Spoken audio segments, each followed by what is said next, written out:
YCP పాలనలో జగన్ అండ చూసుకుని సినిమాల ద్వారా చంద్రబాబు నాయుడు ఆయన తనయుడు నారా లోకేష్ జనసేన అధినేత పవన్ కళ్యాణ్ గురించి ప్రజలకు తప్పుడు సంకేతాలు ఇచ్చే విధంగా ఇష్టం వచ్చినట్లుగా చిత్రీకరించిన దర్శకుడు రామ్ గోపాల్ వర్మ చట్టం నుంచి తప్పించుకోలేరని రాజమండ్రి సిటీ ఎమ్మెల్యే ఆదిరెడ్డి శ్రీనివాస్ స్పష్టం చేశారు.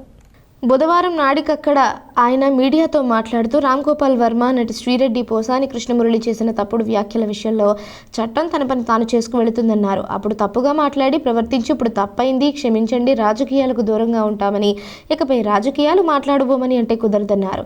రామ్ గోపాల్ వర్మ తీసిన సినిమాలో చంద్రబాబు, లోకేష్, పవన్ కళ్యాణ్ కించపరిచే విధంగా సన్నివేశాలు ఉన్నాయని, 23 మంది టీడీపీ ఎమ్మెల్యేలను కూడా అవమానపరిచే విధంగా తీశారని, ఆ ఎమ్మెల్యేల్లో తన సతీమణి కూడా ఉన్నారన్నారు.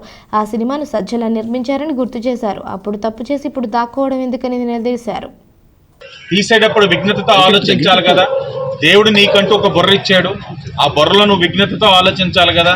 5 సంవత్సరాలు జగన్మోహన్ రెడ్డిని మెప్పించడానికి ఇష్టం వచ్చినట్లు రామ్ గోపాల్ వర్మ నోటికి వచ్చింది మాట్లాడాడు.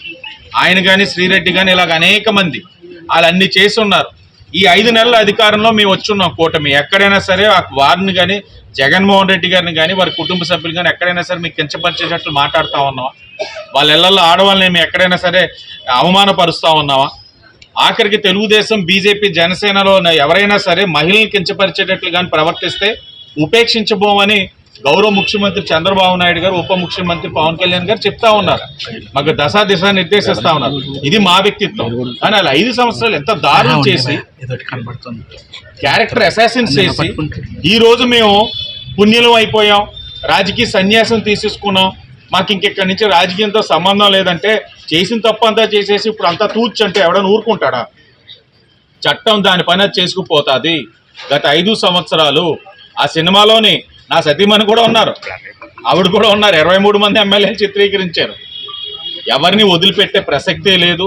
చట్టం దాని పని అది చేసుకుపోతుంది. మేము ఒకటే ఆలోచిస్తా ఉన్నాం, ఇలాగ తప్పుడు వేషాలు వేసే వాళ్ళందరికీ కూడా ఒక మంచి స్ట్రాంగ్ మెసేజ్ వెళ్ళాలి.